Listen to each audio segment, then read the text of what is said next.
So Tamil வணக்கம் வாழ்வர்களுக்கு என் தமிழ் வணக்கம். Third T20 India ஒரு தோல்வி அடைஞ்சிருக்காங்க. இங்கிலாந்து சூப்பர் கிரிக்கெட் விளையாடி நாங்களும் அலைவாக இருக்கோம் அப்படின்ற மாதிரி ஒரு பர்ஃபார்மன்ஸ் கொடுத்துருக்காங்க. ஃபஸ்ட்டு நான் வந்து இந்தியா தோத்ததுக்கு ஒரு 2-3 ரீசன் வச்சுருக்கு. ஃபஸ்ட்டு ரீசன் ஏன் நம்ம தோத்தோன்னா, இந்த லிவிங்ஸ்டன் அடித்த தொடர்ந்து 3 சிக்ஸ் அடித்தார் ரவி பிஷ்னாய். அங்கே தான் மொமெண்டமே இங்கிலாந்து பக்கம் போச்சு. ஏன்னா அது வரைக்கும் அவங்க ஸ்ட்ரகிள் பண்ணிட்டு இருந்தாங்க. 7 விக்கெட்டோ 8 விக்கெட் டக்குன்னு விட்டாங்க. பட் ஸ்டில் லிவிங்ஸ்டன் அதெல்லாம் கண்டுக்காம 3 சிக்ஸ் தொடர்ந்து அடிச்சார். இதை பற்றி நிறைய பேர் பேசவே இல்லை. Livingstone played a very crucial knock for England's win. Second point என்னன்னா, நமக்கு ரீசெண்ட் டைம்ஸ்லேயே அந்த லாஸ்ட் விக்கெட்டில் எப்படியாவது ரன்னு, அதாவது போய்கிட்டே இருக்கும். போன T20யில் ஆடில் ரஷீத் அண்ட் மார்க் வுட் சேர்ந்து டப்புன்னு ஒரு 20 ரன் பார்ட்னர்ஷிப் போட்டாங்க. அது வெறும் நம்ம இந்தியா வந்து 26 ரன்ஸில் தான் வந்து டிஃபீட்டை ஃபேஸ் பண்ணாங்க. அண்ட் ஆஸ்திரேலியா பிஜிடிலையும் பார்க்குறோம், Mitchell Stark, Hazlewood, Nathan line, Scott Poland வரையும் எல்லாரும் ஒரு டக்குன்னு ஒரு 10-20 ரன் அடிச்சுட்டு போயிடுறாங்க. அங்கேருந்து அப்படியே மொமெண்டம் ஆப்போனண்ட்டுக்கு போயிடுது. இந்த பிரச்சனை நமக்கு ரொம்ப நாளாக இருக்குது. ஸோ இந்த 2 பாயிண்ட்ஸ் தான் மேஜராக நம்ம டிஃபீட்டுக்கு காரணம் அப்படின்னு நான் நினச்சேன். பென் டக்கெட் ஆடுறதை பார்த்தோம்னா வந்து அவர் டெஸ்ட் மேட்ச்சில் என்ன மாதிரி அப்ரோச் எடுப்பாரோ அதே மாதிரி பயங்கரமாக இருந்தது அவர் batting. And then Jos Buttler சீக்கிரம் அவுட் ஆனார். அவ்வளோதான் நினைக்கும் போது Ben Duckett and Livingstone stood up and ஒரு சூப்பரான டோட்டலை போட்டு ஃபர்ஸ்ட்லேருந்தே ப்ரெஷர், அதாவது பவர் பிளேயில் 58 ஒன்றும் அடிச்சிருந்தாங்க இந்தியா. பட் 3 விக்கெட் விட்டாங்க. அங்கே தான் கேம் போயிடுச்சு இந்தியாவுக்கு.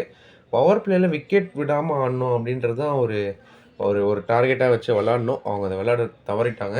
And Sanju Samson short ball போட்டு ஷார்ட் அவுட் பண்ணிட்டாங்க அப்படின்ற மாதிரிலாம் சில பேர், அதாவது இந்தியா ஜெயிக்கும் போது இதை பற்றிலாம் நம்ம பேச மாட்டோம். இந்தியா தோக்கும் போது அதே எடுத்துக்கோங்களேன். ஏன்னா லைக் இப்போ இங்கிலாந்து ஒரு சூப்பர் டீம்ங்க இருக்கும்போது கரண்ட் ஃபார்மில் பார்த்தீங்கன்னா, ஏன் இப்போ 2 மேட்ச் இந்தியா ஜெயிச்சாங்க, எல்லாரும் தூக்கி வச்சு கொண்டாடணும். பட் அந்த ஒரு மேட்ச் தோக்கும் போதே அந்த அந்த தோல்வியை நம்மளால் அக்செப்ட் பண்ணிக்க முடியல அப்படின்றது தான் ஒரு என்னோட ஒரு சின்ன query. அவ்வளோ ஓகே. நமக்கு அன்றைக்கான நாள் இல்லை. நம்ம இப்போ சூரியகுமார் கேப்டன்சியில் 20 மேட்ச்சில் ஐ திங்க் 3 மேட்ச் ஒரு 2 மேட்ச் தான் தோற்றுருக்கோம். ஸோ அவரோட வின் பர்சன்டேஜ் ரெக்கார்டை பாருங்கள். அதாவது நம்ம ஜெயிக்கும் போது எவ்வளோ சந்தோஷமாக எடுத்துக்கிறோமோ அதே அளவுக்கு நம்ம தோக்கும் போது எடுத்துக்கணும். இது ஒரு வேக்கப் காலாக நினச்சிக்கலாம் நம்ம, அவ்வளோதான். வேறு ஒன்றும் இதுவே இல்லை. இதே நம்ம 2 மேட்ச் ஜெயிக்கும் போது சூரியகுமாரோட ஃபார்ம் மேலே நமக்கு அவ்வளோவா டவுட் வரல நிறைய பேருக்கு. அதே மாதிரி அவர் கேப்டன்சி பயங்கரமாக பண்ணுறது அப்படின்னு பேசிகிட்டு இருந்தாங்க. திடீர்னு ஃபேன்ஸ்லாம் வந்து இந்த மாதிரி பேச ஆரம்பிக்கும் போது ரொம்ப என்ன சொல்கிறது, ஒரு ஒரு இந்தியன் ஃபேன்ஸாக நம்ம இப்படி பண்ணக்கூடாது. ஓகே, சூரியகுமார் ஒரு மேட்ச் தோற்றுருக்காரு, அவ்வளோதான். பட் ஸ்டில் அவர் கேப்டன்சி மேலாம் நான் தப்பு சொல்லவே மாட்டேன். அபிஷேக் சர்மாவுக்கு தைரியமாக ஒரு ஓவர் கொடுத்தாரு. அவரும் பே ஆஃப் பண்ணார். 4 ரன் தான் போட்டார் அந்த ஓவர். ஸோ அதனால் அவர் எந்த இடத்துல ஒரு சின்ன மிஸ்டேக் பண்ணார்னா, வருண் சக்கரவர்த்தியோட ஃபர்ஸ்ட் ஓவருக்கும் செகண்ட் ஓவருக்கும் நிறைய கேப் இருந்த மாதிரி எனக்கு ஃபீல் ஆயிருந்துச்சு. அந்த அந்த ஹீட் ஆஃப் த மொமெண்ட்டில் வருண் சக்கரவர்த்தி கொடுத்துருந்தாருன்னா மேபி மொமெண்டம் அவர் எடுத்துகிட்டு போயிருக்கலாம்.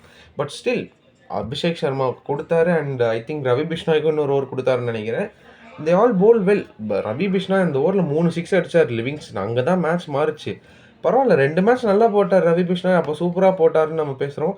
இந்த மேட்ச் ஒரு மேட்ச் அடி வாங்கிட்டாருன்னா நம்ம ஒன்றும் தப்பு சொல்லக்கூடாது. ஒரு மேட்ச் தப்பாக போக தான் செய்யும் எல்லா கிரிக்கெட்டர்ஸ்க்கும். ஸோ நம்ம அந்த மாதிரி ஏற்றுட்டு போனோம். பட் ஸ்டில் இங்கிலாண்டோட போலிங்க்கு வரும்போது ஆடில் ரஷீத் லெஜெண்டுன்னு ப்ரூவ் பண்ணிட்டாருங்க. எப்பா, திலக் வர்மாவோட போல்டெல்லாம் அப்படியே ஷேன் வார்ன் எடுக்கிற மாதிரி. அவர் இத்தனைக்கும் போன மேட்ச் ஐ திங்க் 75 kph மேலே போடவே இல்லை. 69ல் எடுத்தார் இவர் திலக் வர்மாவை. அந்த மாதிரி தூக்கி தூக்கி போட்டு அழகான டேர்ன் எடுத்துகிட்டு வந்தார் அந்த பாலில். ஸோ பிரைடன் கார்ஸ் நான் பார்த்துக்கிட்டே இருக்கோம். மேட்ச்சுக்கு மேட்ச் இம்ப்ரூவ் ஆகிட்டே இருக்கார். ஒரு நெக்ஸ்ட் ஜென் ஆல்ரவுண்டராக வரப்போகிறார் இங்கிலாண்டுக்கு. அண்ட் ஜேமி ஸ்மித் ஒரு இன்ஜுரியில் ஸ்ட்ரெயின் பண்ணி அப்பயும் விளையாடினார் அவர் கேமில்.